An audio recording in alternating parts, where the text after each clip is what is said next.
Nancy, I know we're talking off camera about your passion and platform around funding in supporting your district and in sharing that thought leadership amongst your colleagues, superintendents around the country.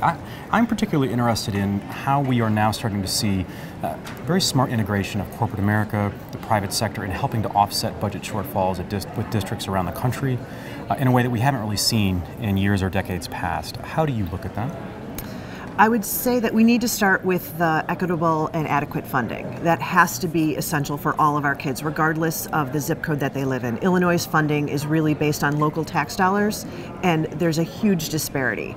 So taking that into mind, I think it's a great partnership to have with corporate America. I think that no one wants to pay more taxes, but if they know where their money's going and they can target it, I think people are more likely to spend their money. So helping us put a STEM or a STEAM program together, donating 3D printers, doing things where we get mentors in with our students so they can really see people that look like them, that hold wonderful jobs, and learn about other professions that they've never even thought about. How much of that from your seat is in communicating to the community, like an effective marketing message that says, here's why we're doing this, or here's what we would like to do, so that the parents are informed in a way that is substantial, so that they're not relying on secondhand information to say, well, wait a minute, why are we having integration of the private sector into what my child is experiencing at school?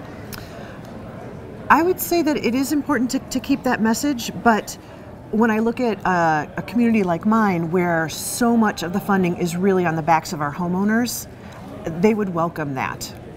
Yeah, when you put it in that way, right, you can really have a conversation about that. Let's talk a little bit about, when we talk about funding, a lot of that today in education is around technology and how we can provide resources.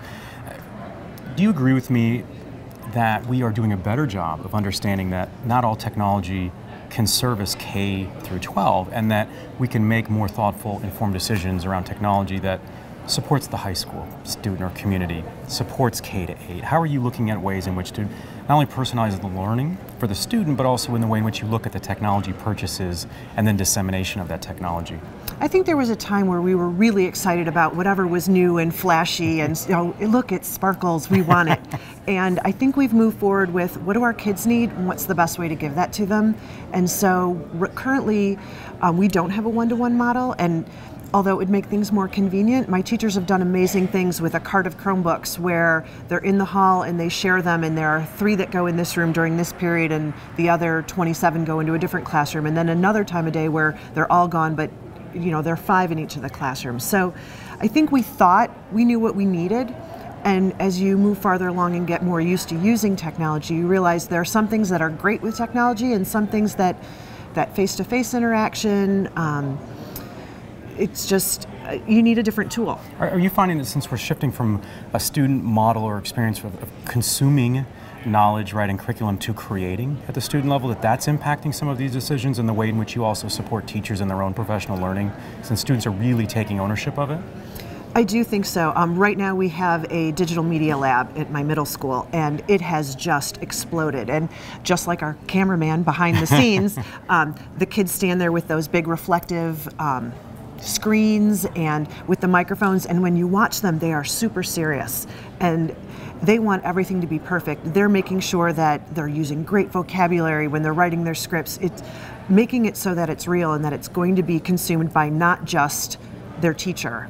Really brings it to life and really makes them put their effort in. And speaking of that ownership, Nancy, have you found that now that students are taking more ownership of their own learning, that we are doing a better job in then documenting that experience and communicating it to parents in a way that is reciprocal, not only in the communication that's flowing between school and family, but also in the way in which it supports engagement with the student and then supplies really valuable information to the teacher as well?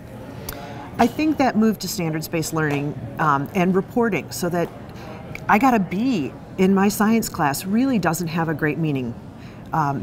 Parents want to know that their kids are being successful, so there's that piece of, if that's what a B means, we need to find a way to communicate that. But really, what has your child learned and what are they able to do now that they have that knowledge is that critical piece. And because they are producing more products, I even think about our teachers that are using Twitter in the classroom, and they tweet throughout the day and pictures of what the kids are doing. Their parents know. When they come home, they can say, I see that you guys planted seeds today, and you've got great dinner time conversations without saying, what'd you do at school today?